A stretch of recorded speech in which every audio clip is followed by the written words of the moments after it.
Welcome to Conversations with Dr. Skip Mason, pastor, preacher, historian, author, teacher, librarian, archivist, world traveler, collector, family historian, avid reader, and creator of the popular Vanishing Black Atlanta Facebook page. But a lot of folks who love history. Most importantly, he's our dad who loves his family and who taught us the importance of our history and having important conversations. Join him now for this episode of Conversations with Dr. Skip.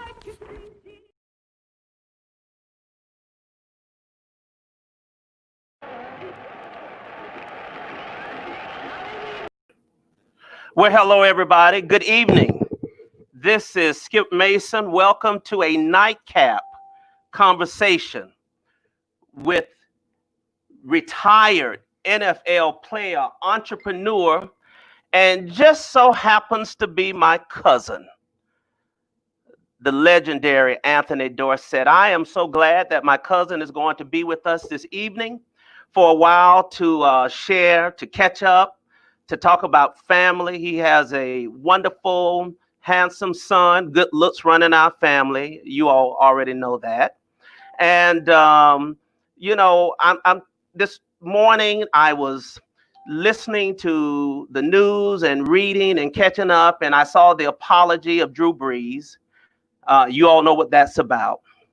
And I'm telling you, the Lord put Anthony in my heart. We were supposed to get together and are planning to get together in a couple of weeks with his dad, the legendary Hall of Famer, one of the greatest of all times, Tony Dorsett, during my Father's Day segment. But, I said, let me reach out to Anthony and see if he would come on and let's catch up and talk about some things going on in the world.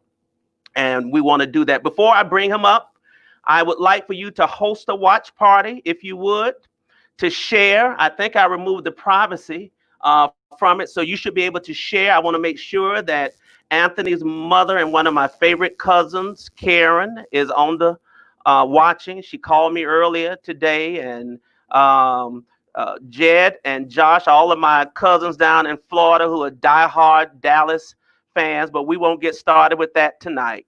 I want to make sure that everybody can share because it's going to be an engaging conversation.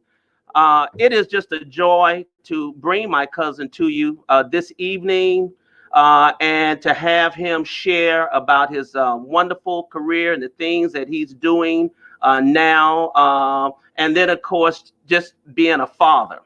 And so let me welcome to a nightcap my cousin, Anthony Dorsett, as we say on Facebook. What's up, Cuzzo?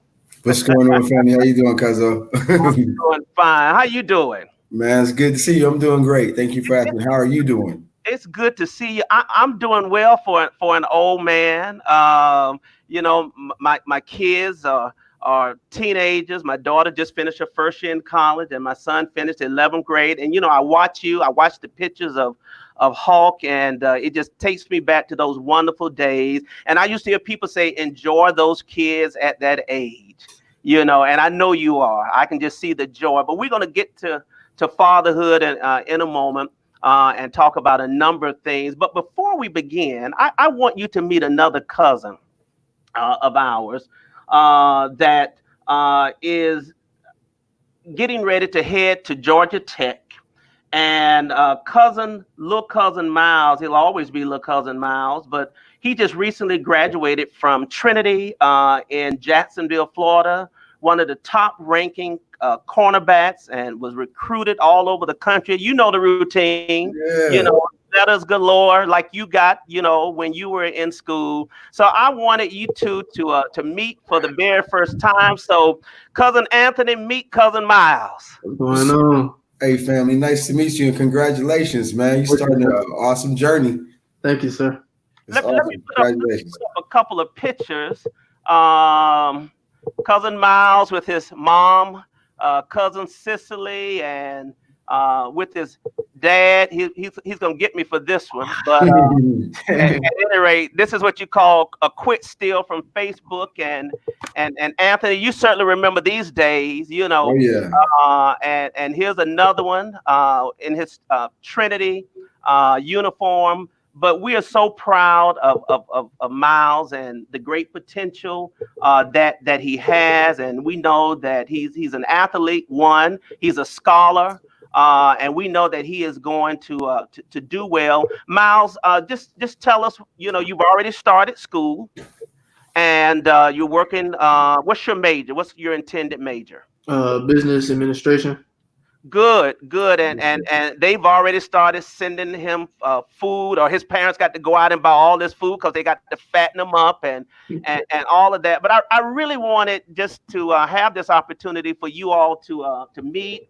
And I wanted you, Anthony, just to share a couple of thoughts. You've been there, the excitement of going to college, you know, for going to college as an athlete, and just share a couple of little gems with them, if you would, please. Well, man, you know, the biggest thing is, you know, of course, you got to be a student first. Yes, you know, if you're not doing right in the classroom, you won't have the privilege to get on the field. And but outside of that, what I would tell you to honestly do is to go in, you know, and take it at your own pace. You know, don't run around if you're not a run around type of kid. You know, absorb everything. But the main thing that you're there for is to go to school and to I don't know. I'm assuming that like your goal may be to get to the NFL one day, right? Yes, sir. So with that being said, there's a few things that you're gonna have to do. You know, like everybody wants to get there, but once you get there and you get into the I guess you would say the team structure, you see how the players work out. Everybody's on that level wants to go to the NFL, but you're going to see what guys are actually going to have a chance to make it. Guys are going to work different. Guys are going to act different. Everything else like that. Find out which lane you're going to get in.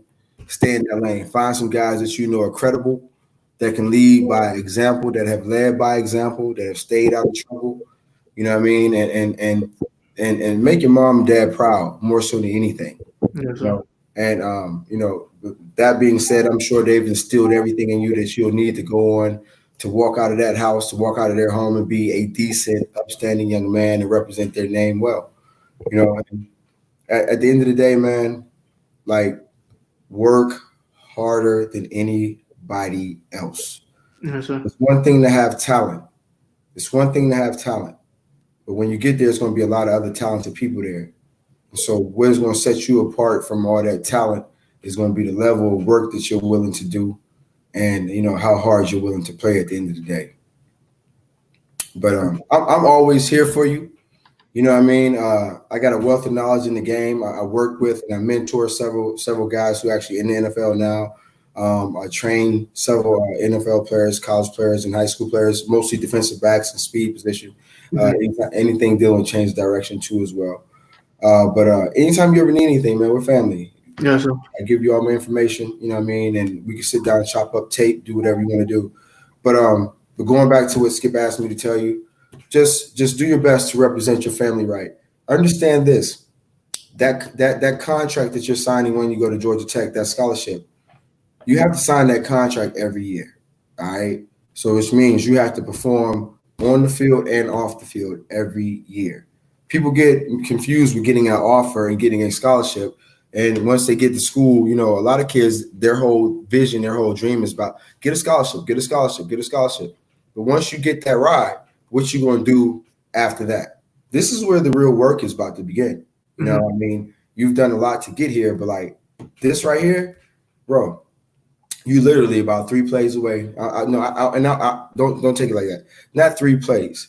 But the way I looked at it when I got to school, I watched a few guys who were ahead of me, and I watched them work, and I watched them make it to the NFL, and I knew I was 3 years away from the league. And that's the way you got to look at it. You know what I mean? Stay focused. That's great, Anthony. I appreciate that. Miles, we're rooting for you. You're coming to Atlanta. And like I said, that the Atlanta family is here, and we're going to be rooting for you. And hopefully when we're able to get back into the stadiums, we can come and see you play and be a part of the cheering section with your mom and your dad. And how's my favorite cousin Mason doing? He's doing okay. They just started working out at the school. Oh, he did. High And school Layla, workout. how's that princess doing? She good. They started volleyball back up now since things are like dying down a little bit. So everybody putting in work. Well, man, we're proud of you. Give them my love. Give your mom and your dad my love, and Marcus and Cicely Brooks. And we thank you for joining us. We'll put you back in the guest room. Stay on and watch as long as you can, and we'll be in touch soon, okay? Yes, sir. Thank you. Good luck, Miles. Good luck, Thank you, man. And by the way, just so you can know how we're related, we're on the Castello line. We're on the Castello Barton line, but this is our Anthony. This is our great grandfather, Henry Castello Smith, and Miles. This is your great grandfather. Yes, sir. Okay, so you know I got to throw that little family lineage in it. It wouldn't be me if I didn't do it. I appreciate and respect that so much. I brag about you all the time with that. So bless you. I appreciate that. Miles, love you. Take care, brother. Love you too. Okay, all right. So Anthony, I'm just glad to have you on, man, and to catch up with you. And we're just gonna kind of start. I'm gonna put a picture up and just give me your thoughts. Man, wow, that's look at me. That looks like my baby. That looks like Hawk. It looks just like Hawk. Oh my goodness. I know. That's Anthony's mother, Karen. Yeah. Yes, Castello. Yeah. What do you think when you see this picture? I mean, I'm looking at my mom's eyes. I'm just looking at like her smile. Yeah. I can see the joy in her face more so anything. And then just I can't believe how much my son looks like me. I know. It's hard for me to take in sometimes because, you just get caught up in being a parent. Yeah. So when you see, and you view your kids as being so precious. So when you actually get a chance to see some of you in them and you can see some of that, it takes you back to a good time. You know what I mean? Yes, it does. Well, Karen is one of my dear favorite cousins, and I talked to her to this evening. We hadn't talked in a while, and we just kind of caught up and all. And I've always known how proud she has been of you, even when you were younger and a child. Now, let's look at this one. Man, that's where I am now. Literally, Hawk is a little bit younger than that. Yeah. Unfortunately, I waited till later in life, so he didn't have the experience of having memories like this with me. But right. I remember this day. Do you really? Oh yeah. That was a Hall of Fame game. Okay. I was on the sideline. My dad, he barely played that game, so I was lucky enough to be on the sideline for the majority of the game. And we sat around and sat on the bench, watched the game, played with the cheerleaders. It was the access that I had at that time as a kid. It was really cool. And then I was one of the only kids on the scene a lot of times, so I was able to do a lot and see a lot.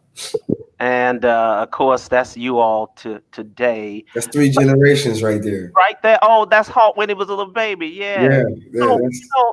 And I don't want to get ahead because I'm still hoping that you're going to be able to bring your dad back for my Father's Day show. But what was it like for you, Anthony? Having the name. And not so much walking in his shadow, but, just knowing that, you had this legendary father name-wise, and how are you able to maneuver and to get to your own place of self and identity and to do your thing? Fortunately, like growing up in our family, we got some pretty grounded individuals, and outside of people knowing about the athletic side of our family has dealt with a little bit of everything from addiction to you name it, murders in the family, everything else like that. So, for me, just and I say this all the time, having the balance of being able to come to Dallas as a kid, early on, you know what I'm saying, see the lifestyle that was people were living down here, of course, a lot of NFL players and everything else like that, oil money and everything else like that, then be able to go back to Alcoa, Pennsylvania, Weirton, West Virginia, wherever we were at and where we were staying with family at, and actually see, I guess you would see the difference in the two lifestyles and the difference in the way that people were living.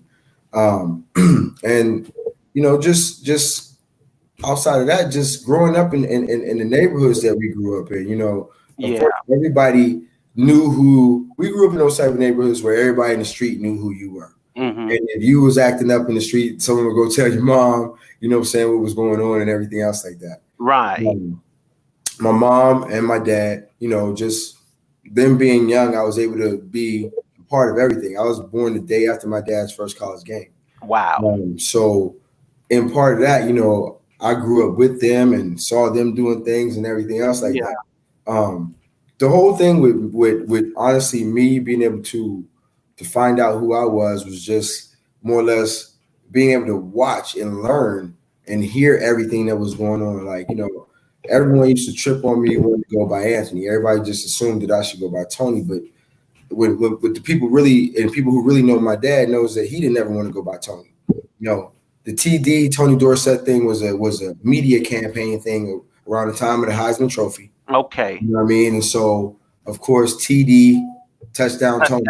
Yeah. Right, you know what I'm saying? So the whole thing led to that. So in retrospect of it, you know, and I love my name. I like the name Anthony. I don't meet a lot of men today with the name Anthony as well. So you know, it was just one of those things, whereas knowing that he actually didn't want that, you know, I didn't want the media to be able to per se give me my image in any kind of way. And you know, and that allows you to control some of the narrative at the same time, you know. So but it was just I was just fortunate enough to honestly, man, just to, like I said, have the duality, I guess you would say, of both lifestyles. Yes. And to be able to, I guess you would say, learn from both ways at the same time. Yeah. So it helped me out so much. And, you know, just from watching my dad play in the league to when I was able to get to the league, just being a part of that whole college thing, watching that stuff, like it was like I had been there before in so many, you know, I guess you say so many ways. Sure. Wow, that's great. You graduated from University of Pittsburgh, and then walk us through after graduation. You, I think you were in the draft. You got drafted by the Houston Oilers. Right. Okay, so just kind of walk us through your. You spent 8 years in the NFL and kind of 2 Super Bowls on top of that. So walk us through that time period for you, man. So you know, it was. I was drafted in '96 in the 6th round by the Houston Oilers. The last year that they were actually going to be the Houston Oilers, because the team was moving to Nashville, Tennessee.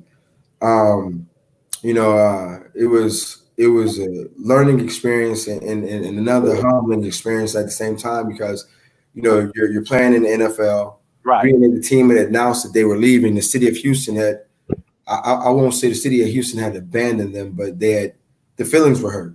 You know what I mean? Yeah. And so the crowd participation at games sometimes might be anywhere from 8,000 to 10,000 if you had that many people there. So to actually be in a stadium that seats 65,000 people, you know what I mean, nobody coming to the games, and you know, it was just, you're getting adjusted from one being out of college to being in the NFL, and then the fanfare that comes into the NFL is not at all like what you expected it to be or what you've seen. You know what I mean?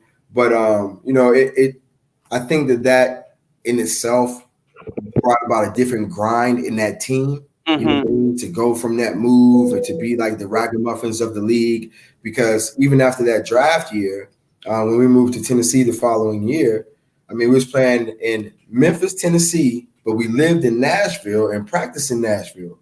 So every week, didn't matter where we played at. If it was a home game, it was still a away game because we had to fly down to Memphis from Nashville. You know what I mean? And then it actually took us what? 2 years in Nashville to get our own home stadium, Adelphia Stadium at the time. And that same year we went to the Super Bowl, man. I mean, like the way, I mean, seriously, like you go from being almost like at the back end of the league to finally you get let in the door, more so let in the door of your own house. And when you go in there, you just, oh yeah, we here now, we party. But it was an awesome situation. Being drafted, first of all, I was slotted to go anywhere from the 3rd round to the 6th or 7th round. And actually, Cincinnati Bengals told me they were going to take me in the 3rd round, so I was excited for that. 3rd round came, they actually selected a kid named Greg Myers. And, you know, throughout the process of the draft, there was a few other murmurs here and everything else like that. But I didn't get drafted to the 6th round. And actually, when I was drafted, I wasn't even watching the draft anymore. I was actually, doing some stuff around the house. That's like day 3. You know what I mean? So, you know, it wasn't that I was discouraged or anything like that, but it was just like, yo, at this point, emotionally, I can't be that tied up in it no more. You had to let it go. Yeah. So I'm doing stuff around the house, and it was a trip because when I got drafted, I didn't even hear it. My phone rang, and the first person that called me was my cousin Ty Law. Okay. And, you know, on the Jeter side of the family, Larry Jeter's son. Yeah. So Ty calls me. This first person called me. He's like, "Yo, you just got drafted," and I was like, "What?" And he was like, "Yeah, they just called your name." And I'm like, "Okay." So I yelled in the room. I was like, "Yo, I just got drafted." I called my dad because I was actually in Dallas at the time. Okay. Came across the TV, and then Jeff Fisher called me. You know what I mean? And it was one of the coolest moments and one of the realest moments at the same time because, of course, being drafted in the 6th round, you got a 7-round draft. You know, it was one of those type of moments, and I'm so glad that my dad was there with me because I think I needed this check more so than anything at that time. And he was like, "Congratulations, man! You know, we hugged and dapped each other up." Yeah. And he was like, "You got 1 foot in the door, 1 foot out the door. What are you going to do?" Right. You know, so to have those two parallels, like, yo, you just got drafted. Yeah. And, you know, like now you understand. Like I just told Miles, like, hey, now the work is about to start. Yeah. You know what I mean? So what are you going to do? Like what, you know, the likelihood of a 6th or 7th round making the league and staying in there is slim to none. You know what I mean? And then to like legitimately have like a decent career of some substantial amount of years is hard as well. So you really had to wrap your head around what you wanted to do. Now that you got drafted, you know, you had to shift because I'm sure your emotions had just gone through a range of emotions, you know, waiting, then letting go, and then you get drafted, you know. I can only you know, the range of emotions begins throughout the whole process. You know what I'm saying? Because I can tell you, you know, being slotted anywhere from the 3rd to the 6th round, you're going to hear a lot of different things. Yeah. I had an agent come to my dad's house one time and basically tell me he was doing me a favor by trying to represent me. And, you know, for me, I've always been spiritual. You know, we raised in the church in our family. You know, I went to Catholic school. We went to Uncle Junior's church where he was the music leader. I think that was the Pentecostal church, right? Yeah. Right. Yeah. Then, of course, we have Mount Olive Baptist Church, you know, as well. So it's in you, man. Yeah. Yeah. You know, and when I went to Catholic school, I was actually an altar boy. You know what I mean? So I've been inundated with religion the majority of my life. Yeah. The good thing about it is that, you know, outside of religion, I had my own relationship with God. Yeah. And so that was able to sustain me through, you know, the trials and tribulations and everything else like that. And just for an example, the agent that came to my house tells me he's doing me a favor by trying to represent me. This is before the draft, mind you, before the combine and everything. He's doing me a solid by trying to represent me. I sat there and I listened to him, you know, and I guess he didn't understand the disrespect that he was spilling out to me as he was talking to me. And so when he got done, you know what I mean, I just politely asked him to leave the house. I said, "Are you done?" He was like, "Yeah." He was like, I said, "Well, you go now." You put him out. Yeah, and he looked at me like, he was like, "What?" I said, "Yo, man," I said, at the end of the day, I said, the only person that knows how this is going to really pan out, I said, is God. And I said, if you got a different number than I got, you can give it to me on your way out. But, you know, I appreciate you coming through and everything else like that. This is literally how it went. He walks out my door. My spirit is kind of crushed. I'm hurt. You know what I mean? Yeah. But what I did was I asked the Lord, I said, God, I said, look, if I'm being too boastful, if I'm thinking too highly of myself, if this ain't for me, if this ain't your will for me, just give me a sign. Let me know. You know, just let me know. I'll swallow it. I'll deal with it. You know what I'm saying? I get in the shower after I say this prayer. I turn the shower off. I got one foot in the water. I'm stepping out. My phone is ringing. I run to go answer the phone. It's Coach Ron Meeks from the Cincinnati Bengals. Get out of here. The DB coach at the time. And I'm still shook up and I'm still feeling some kind of way. And I just asked him, I'm like, Coach, I'm like, man, like, at that point, it's 9:00 at night. I should have knew. I shouldn't even had to ask the question because God gave me that sign. That's right. But still at the same time, I'm like, yo, man, I'm like, Coach Meeks, like, shoot me straight. I'm like, do I have an opportunity? And he was like, what? And then, he just ran it down to me. He was like, look, man, he said, do you think I would be like basically calling you at 9:00 at night to talk to you? Wow. Like there would be no pursuit at this point. You know what I mean? So, and it was just, it was situations like that, man. And, then never feeling like I had the right to pass this because my dad was Tony Dorsett. Yeah. Like that was something that I never. You never felt that at all. No, I never wanted to live with that. You know what I mean? And another thing about it is like people who know me and know my career know how I started off on special teams and had to earn my way on the field. Mm-hmm. They know I worked. You know what I mean? I wasn't the first round draft pick. I wasn't a Heisman Trophy winner. I'm not going to the NFL Hall of Fame. Right. My grind was something that was totally different. You know what I mean? And so I accepted that early on, though. You know what I mean? It wasn't something that was hard to deal with. I knew I was blessed athletically. You know what I mean? And everything else like that. So it was just the opportunities and the chances that had to come about.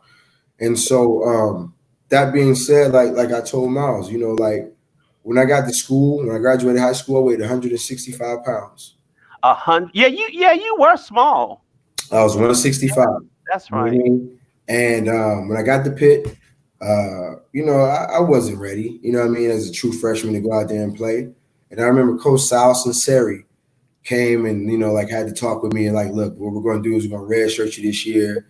And it was the right thing to do, you know what I mean? But I was heartbroken because at the end of the day, what it told me was regardless of how big or small I was, if I was good enough to be on the field, I would be on the field. Right. So I took that so personal. So I went from 165 to 185 from that August when I reported to that March when spring ball came around. I gained 20 pounds. Wow. And coming out my redshirt freshman year, of course, I started playing and started a few games and did some other things like that. But yeah, man, it was one of those types of things. And just growing up around what I grew up around, not subconsciously watching my dad and them work, I never knew that it was actually gearing me for a type of work to do later on. Okay. You know what I'm saying? Like, because you're just watching people work. Right. But so, like, if you watch that example of a man building a ship by himself and he knock it out in 20 days and you watch that over and over again, that's the mode that you're going to fall into. Yeah. You know what I mean? And so, fortunately for me, I had my dad, watching him, Eugene Lockhart, Everson Walls, Ron Springs, may he rest in peace. Some of those great dudes. I had a chance to be in rooms with, Tom Landry at an early age and people like that. And like, I didn't look, let me tell you something. As a kid, Coach Landry had an aura about him that like his strength like came off of him. He didn't have to say nothing. That man came into a room. And so like it was things like that and being around situations like that and everything else. And then just Aliquippa, Pennsylvania in itself did so much for me. Yeah. The pride that city has and had, but of course in the early 80s, before the drugs hit, before the steel mills closed, you know what I'm saying? Just the pride that area had. And just the way that people worked around there. I mean, steel mill work, that living ain't easy living. That's right. But good work ethic. Good work ethic. And then people was about getting it. You know what I mean? And it was about getting it. And so then like being a part of that Aliquippa family and being tangible enough to it to be able to be accepted, not living there and not growing up there, but being able to go back there. It's my mom's hometown, it's my dad's hometown. So all family is both sides of the family. So kept you grounded, kept you real. Yeah. Definitely. definitely. You know, Is cousin Dwan still the mayor? yes, he is. Yes, Shout he out is. to our cousin, Yeah. the mayor of Aliquippa, Pennsylvania. First black mayor. First First black mayor. mayor. Yes. Yes, You know yes. what I mean? All right, cuz I sent him I forwarded to him, so hopefully he's watching. Yeah. Yeah. So that was the whole thing, man. And you know, I thank God that I was able to adhere to the work.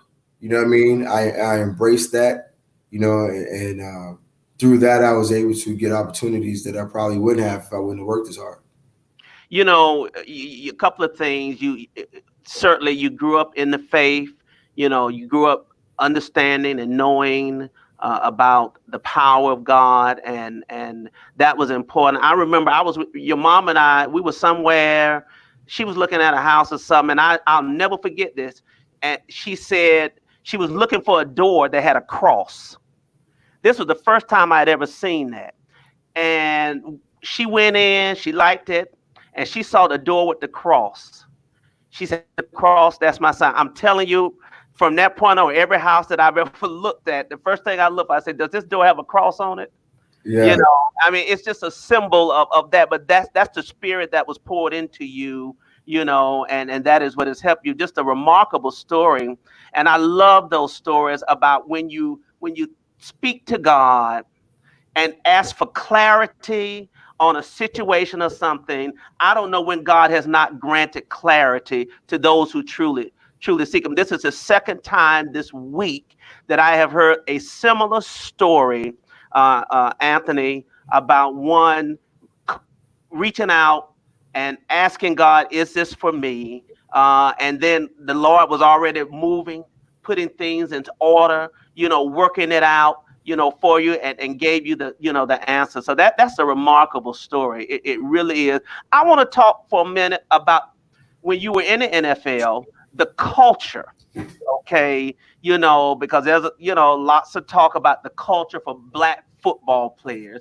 What did you experience anything out of the normal, you know, as it related to race relations in the NFL?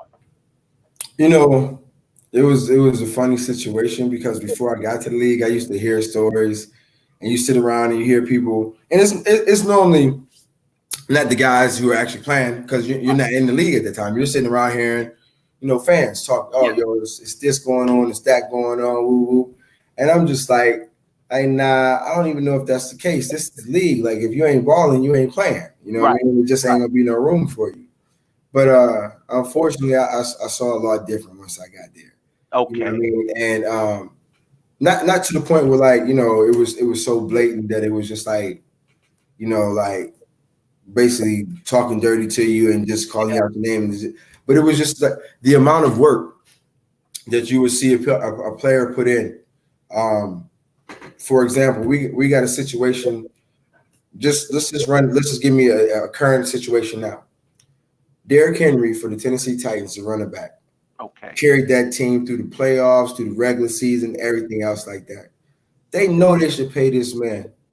But what they did was they brought Ryan Tannehill from the Miami Dolphins, who they basically thought his career was over, and they then locked him up into a situation ahead of time, and he didn't even start the entire season. You know what I mean? And so you see, and it's out there. It is out there, and it's blatant because it's in your face. Sure. You know what I mean? But you get caught up in the business of it. Sure you get do. caught up in the numbers. Oh, well, if they pay him this much, they can't pay the rest of the team any money. Or if Right. they do this, but like no, you know what I mean. And then outside of that, it was situations where like you'd actually see guys who were either, and when I say, I don't want to make it sound like guys, everybody who wasn't part of the team wasn't actually adding to a team, but you would see situations where a player on offense or defense and was playing special teams as well was out there laying everything they had on the line. And that player might be the player they talk about getting released or something like that. Then the next thing you know, you got a guy who's not that active, and who's not that active, and he doesn't have to dress every week. Yeah. He may not be part of the traveling team, but for some reason, his situation is more secure. Yeah. And it just goes on to say from the positions that they actually wanted us and allowed us and felt like we were equipped and intelligent enough to play. Right. When I first got in the league, it was still the whole thing with basically the white middle linebacker. They wanted him to be the quarterback of the defense, and then of course, the whole thing was if you was a black quarterback and you were athletic before today, you were punished for your athleticism. You were. Oh, come on, man. I mean, now let's go through history, you know what I mean? And we've had a number of great black quarterbacks come through the league. True. But because his athleticism may have been on a higher level or he may be a little bit faster or whatever, they wanted to either try to dumb the game down and make it seem like, oh, he's only that good because he can run. Yeah. And why wouldn't that be to his advantage if he can extend the play or anything else like that? Right. But yeah, I saw it, and unfortunately, I saw it firsthand. My first year with the Houston Oilers, we had Steve McNair. No disrespect to Chris Chandler. Yeah, but Chris Chandler was not Air McNair at all. I mean? Not at all. Not at all. But just for whatever reason, hey, you got to sit back here. You know what I mean? And so. And it goes on so many different levels from coaching. Just, you have a team that is primarily made up of African Americans and minorities. Right. The leadership that starts at the top and all it comes all the way down through the assistants is rarely anybody that we look like or that looks like us. And really, it hadn't changed that significant in terms of higher level management and coaching today. I mean, you know. Oh yeah. I mean, for them to even have to try to, I guess you would say, change the Rooney Rule up. Right. Now we want to try to dangle something out in front of y'all owners to say like, okay, if you hire more black executives, we'll even give you better draft picks. Like, really? I gotta persuade you to hire a man or a woman at this point in time of a different color that is already equipped and can do that job. Yeah. So. It's sad. And the bad thing about the NFL, and I think that everybody sees this now and has seen it over the past few years with all of the, I guess you'd say, social inequality, social injustice, the way that the NBA, the way that the WNBA, and the way that all the other leagues basically attack the social issues. They put their players, they put their people first. Right. The NFL puts the badge before it puts any player, anything. You're not going to mess up our league in this badge and this symbol. We're not going to let you do that. And that's so, from it was a situation today that went on here in Dallas, and they was talking about Dak Prescott. Yeah. Not talking about kneeling for the flag and all this other kind of stuff and everything else like that. And for me, and I look at it like this. Dak is trying to get a contract. He wants $145 million, maybe more than that. Like, is he worth? It don't even matter. I want Dak to get paid for having to deal with what he has to deal with to be a Dallas Cowboy right now. They're taking his voice away from him. They're taking his voice. They're taking every black man's voice away in that building by y'all kneel with me. Y'all kneel when I tell y'all to kneel, and that's what Jerry Jones did. He shut them up. So like when we look at this situation, y'all. Don't just look at Dak getting paid for what he got, what he's doing on the field. Right. Look at that man getting paid for what he got to deal with. Exactly. You know what I mean? So let me ask you, cuz where were you when you first saw Cap kneel, and what was going on in your thought process, and were you fully aware at the time that he was kneeling not in disrespect of the flag, but more so because of the police brutality? Yeah. I mean, what were your thoughts on that, man?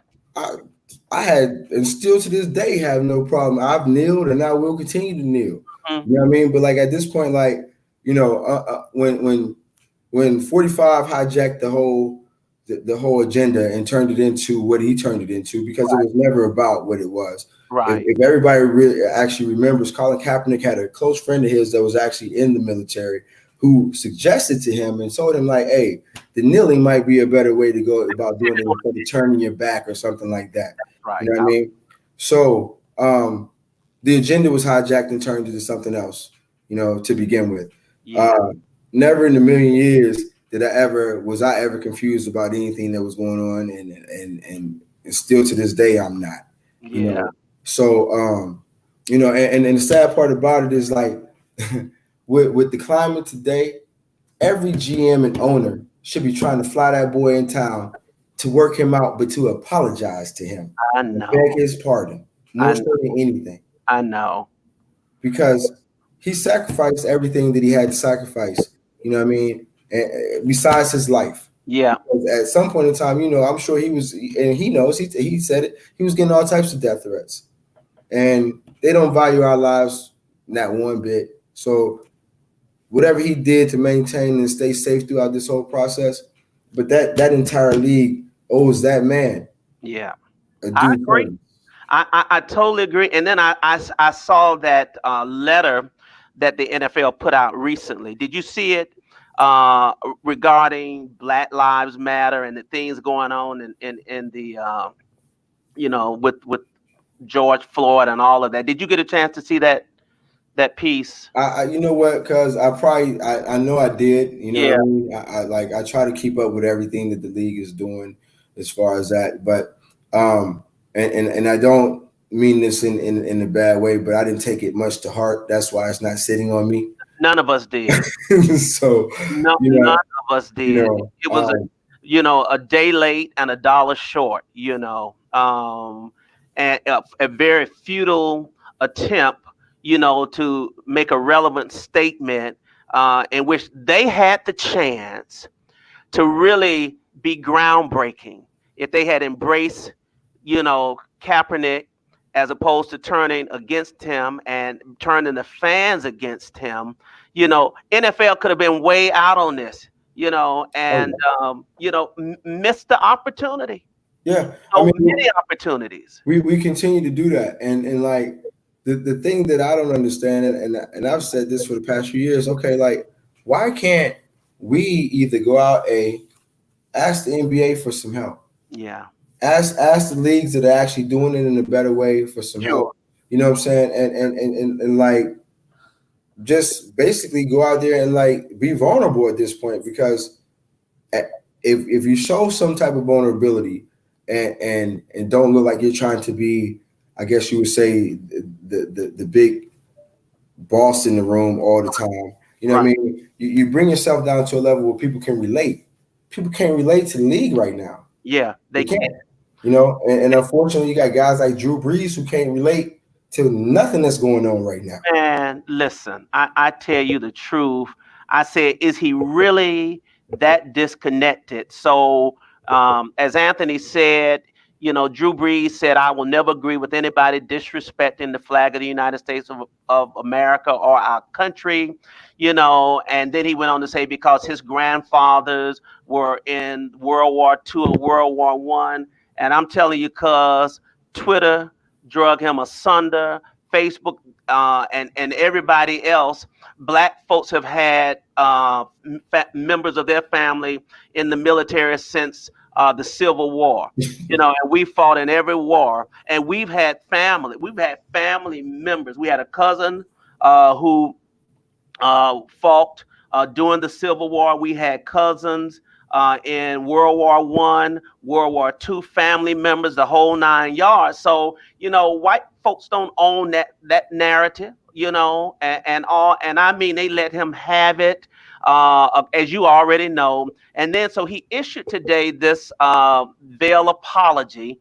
But let me say this now, as a pastor and as a Christian, if someone asks for an apology, I try to accept it, because I know that God has forgiven me, and I've forgiven others. So now I'll accept it, but doesn't necessarily mean that I got to be friends with you. He said in this statement, he offered his apology to his friends first, teammates, city of New Orleans, then the black community. Now, whoever wrote this letter for him, because they didn't even put it in the right order.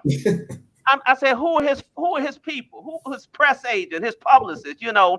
And then he went on to say the NF community and anyone I heard with my comments yesterday, it breaks my heart to know the pain I have caused. In an attempt to talk about respect and unity and solidarity centered around the American flag and the national anthem, I made comments that were insensitive and completely missed the mark on the issues we're facing now as a country. So let me fast forward. I stand with the Black community in the fight against systematic racial injustice and police brutality. And then he goes on and on and on.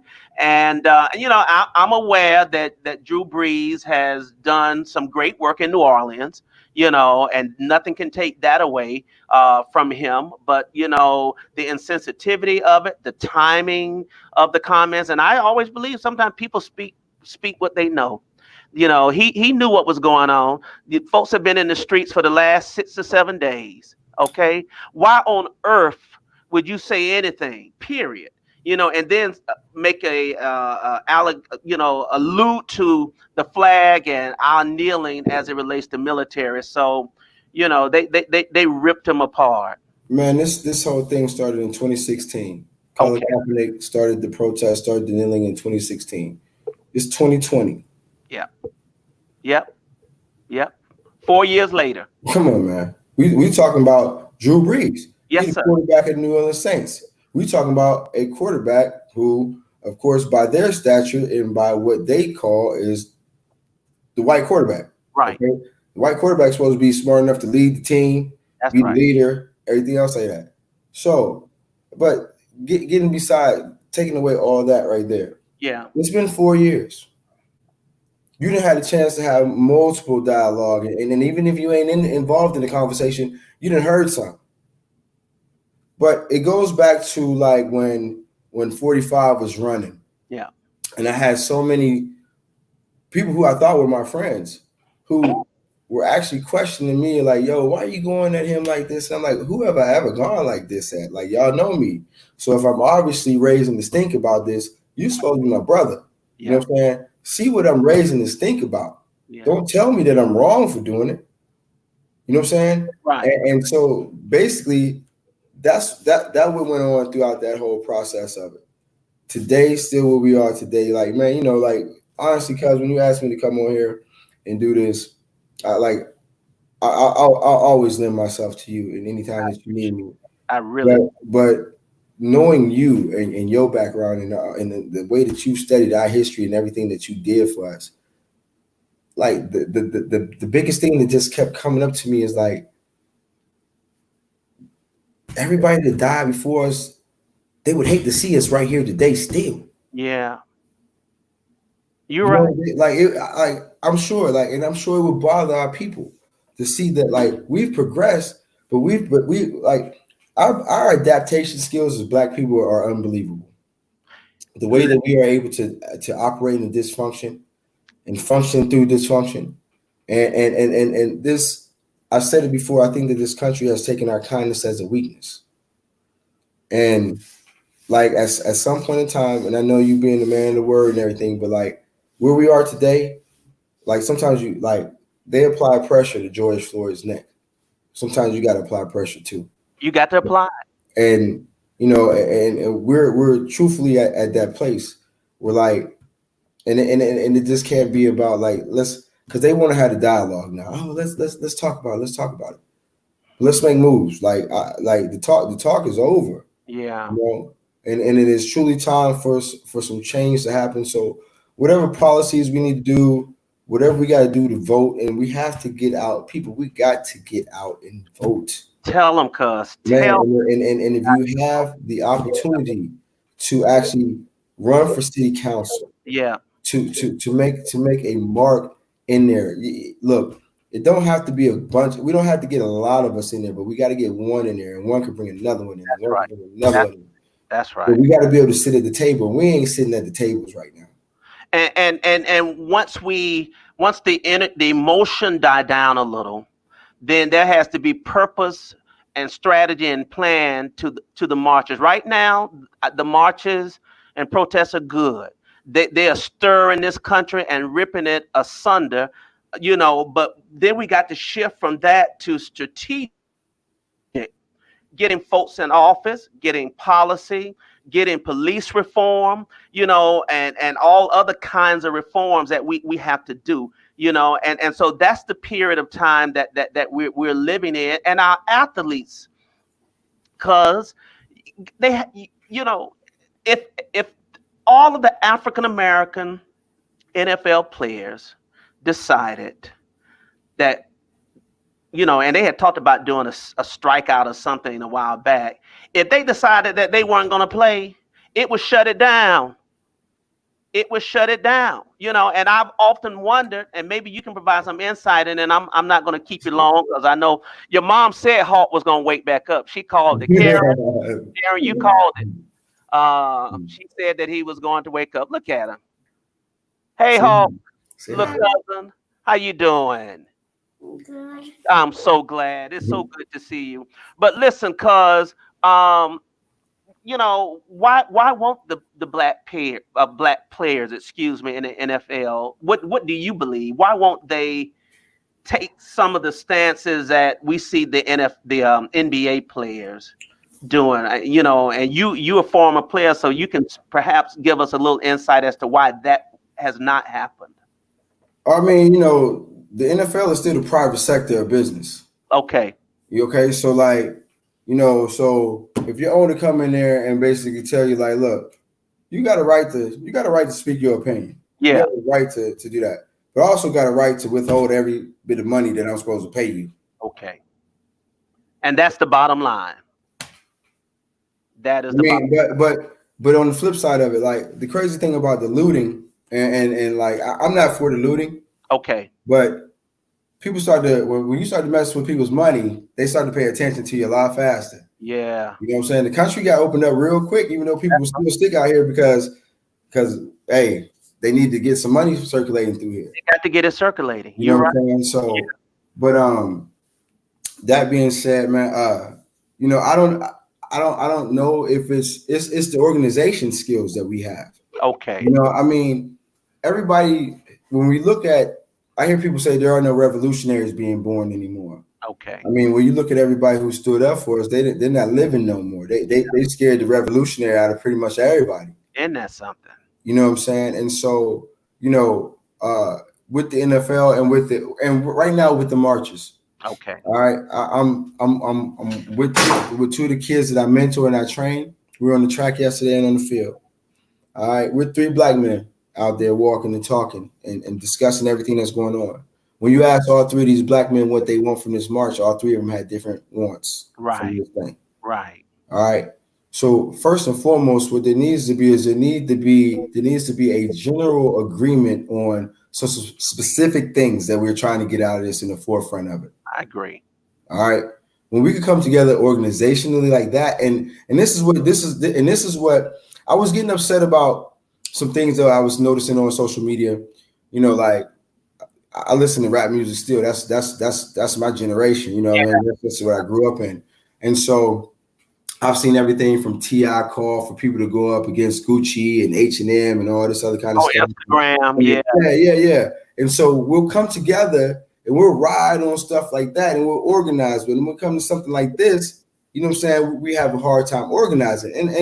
And I don't think that T.I. is the leader that we need, because at the end of the day, you mentioned platforms of athletes earlier. That's right. The rappers and singers and entertainers have much larger platforms. Yeah. And what they're said and what they're singing is repeated over and over and over again throughout the course of the day.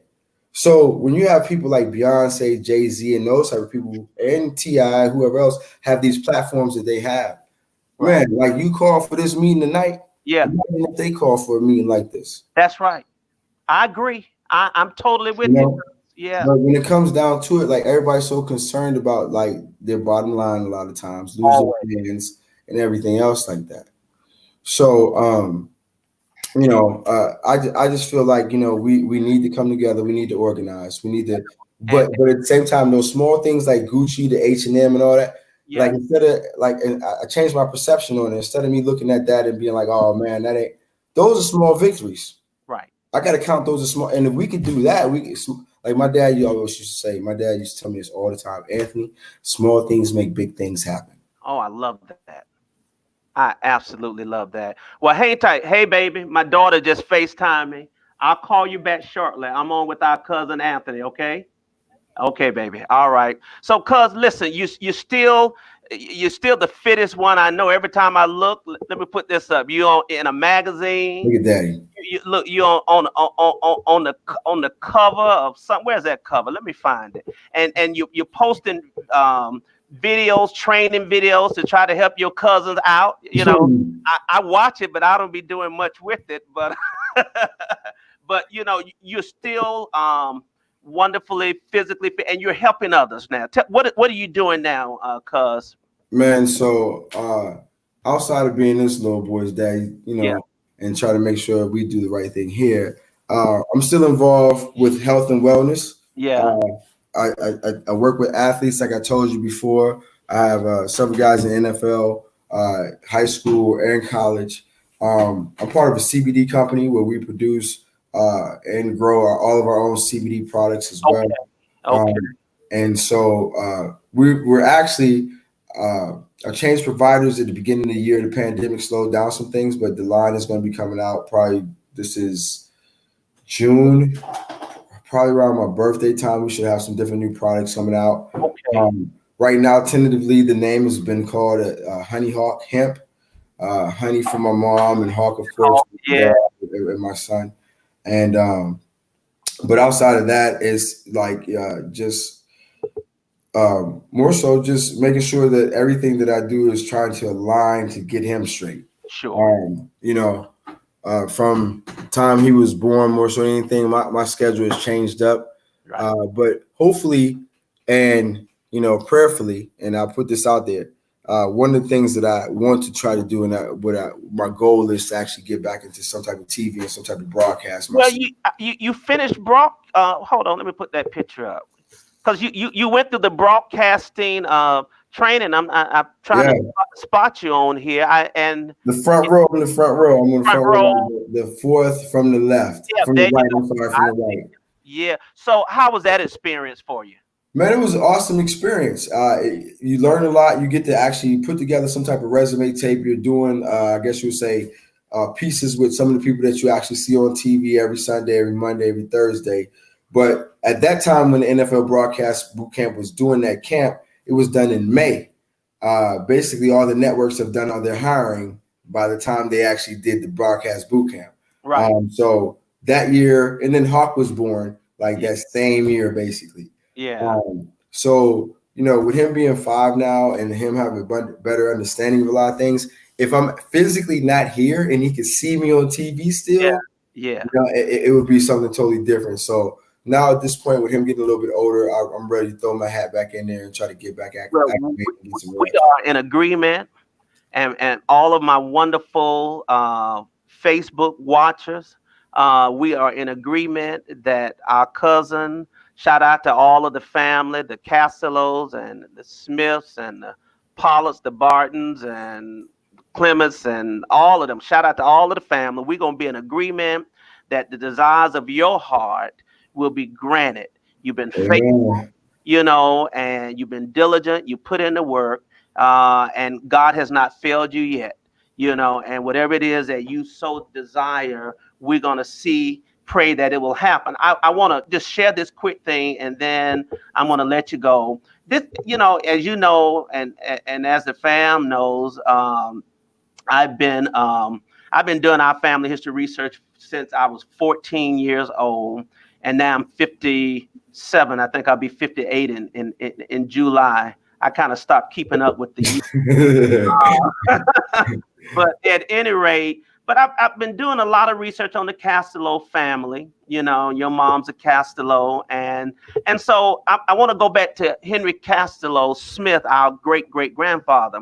So Henry Castello had a few advantages. He learned how to read and write. He was born the year that the slaves were emancipated, and he learned how to read and write. Had a good business sense. And when they were living in Vienna, Georgia, Unadilla, Georgia, he owned some land, and a white man tried to take some of the land from him. and our great-great-grandfather sued him.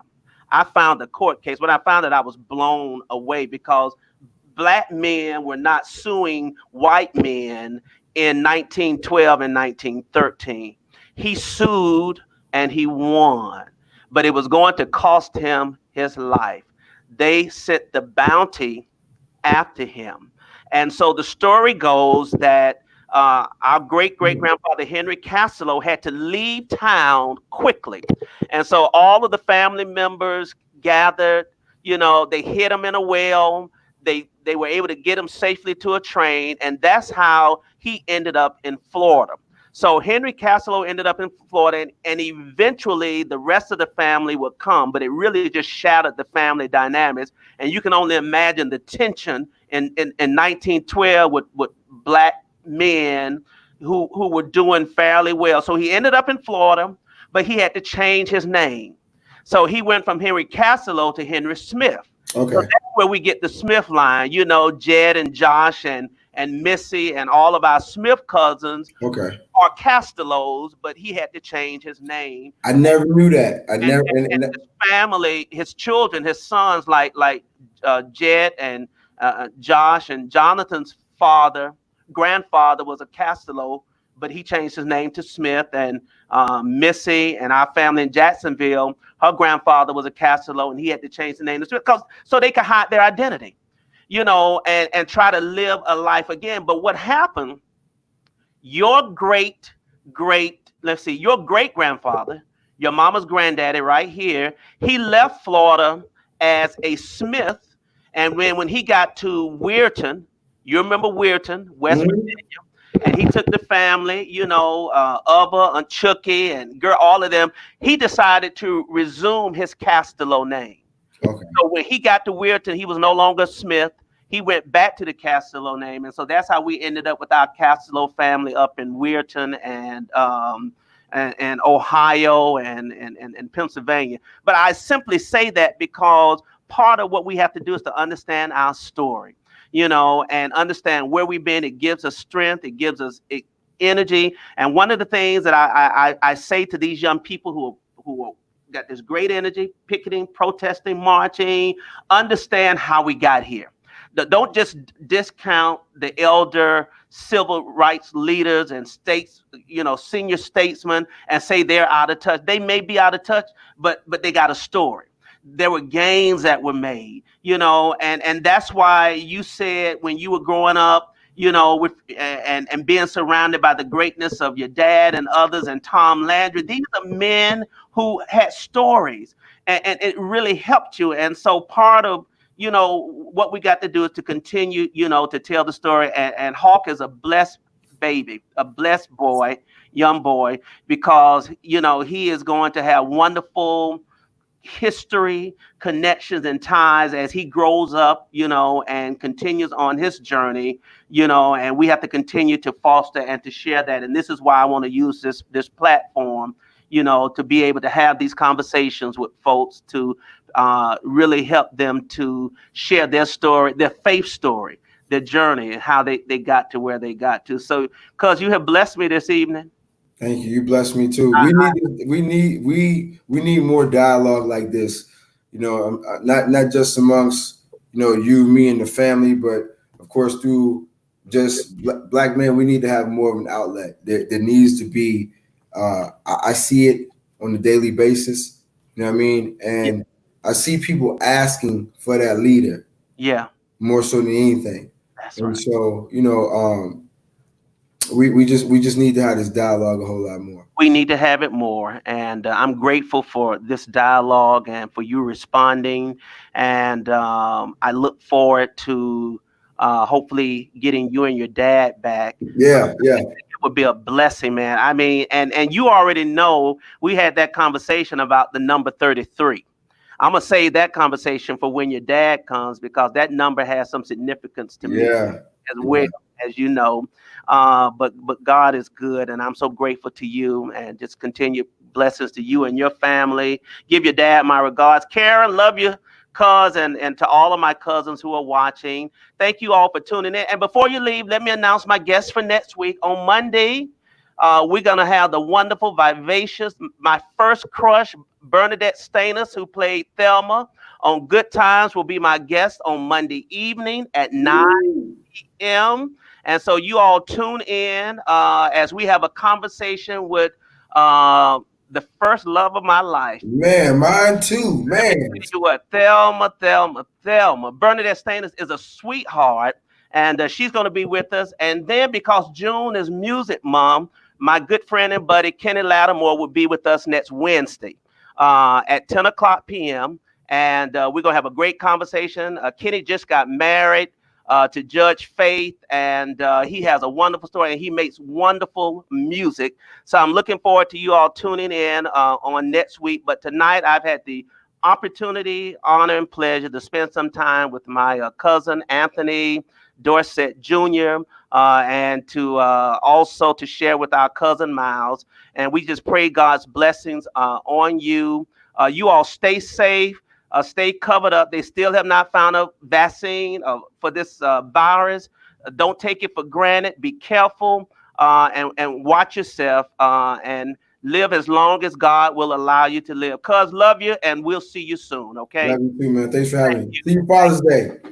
Absolutely. We'll see you in a few weeks. All right. All right, cuz. Thank you all so much for joining me.